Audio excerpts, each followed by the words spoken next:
بسم اللہ الرحمن الرحیم۔ السلام علیکم۔ مروہ بن مقتل ایک سعید حسنی قہرہ میں رہتے تھے۔ ان کی آنکھوں میں بادشاہ وقت نے سلائی بروا دی تھی، جس کے صدمے سے دماغ پک گیا اور پھول گیا اور بدبو دے اٹھا تھا اور آنکھیں بہہ گئیں اور بیچارے اندھے ہو گئے۔ ایک عرصے کے بعد آپ کا جانا مدینہ منورہ ہوا۔ روزہ اطہر کے قریب کھڑے ہو کر اپنا حال زار بیان کیا، اور جب وہ سوئے تو خواب میں حضور پاک صلی اللہ علیہ وسلم آئے اور اپنا دست مبارک ان کی آنکھوں پر پھیرا، اور جب وہ بیدار ہوئے تو آنکھیں بالکل درست تھیں۔ تمام مدینہ طیبہ میں اس بات کا اشارہ ہو گیا کہ جب قہرہ واپس ہوئے تو بادشاہ ان کی آنکھوں کو درست پا کر بہت ناراض ہوا اور سمجھا کہ جلادوں نے جھوٹ بولا ہے اور ان کی آنکھیں پھوڑی ہی نہیں۔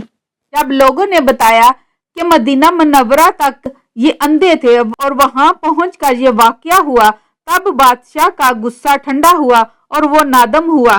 حضرت ابو امامہ رضی اللہ تعالیٰ عنہ فرماتے ہیں کہ ایک عورت مردوں سے بے حیائی کی باتیں کیا کرتی تھی اور وہ بہت بے باک اور بد کلام تھی۔ ایک مرتبہ وہ حضور پاک صلی اللہ علیہ وسلم کے پاس سے گزری تو حضور پاک صلی اللہ علیہ وسلم ایک اونچی جگہ پر بیٹھے سرید کھا رہے تھے۔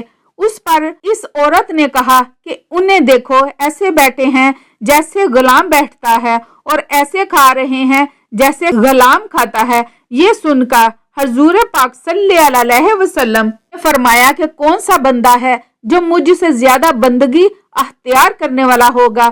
پھر اس عورت نے کہا کہ یہ خود کھا رہے ہیں، مجھے نہیں کھلا رہے۔ حضور پاک صلی اللہ علیہ وسلم نے فرمایا کہ تو بھی کھا لے۔ اس نے کہا کہ مجھے اپنے ہاتھ سے عطا فرمائیں۔ حضور صلی اللہ علیہ وسلم نے اس کو دیا۔ اس نے کہا کہ جو آپ کے منہ میں ہے اس میں سے دیں۔ حضور پاک صلی اللہ علیہ وسلم نے اس میں سے دیا اور اس نے کھا لیا۔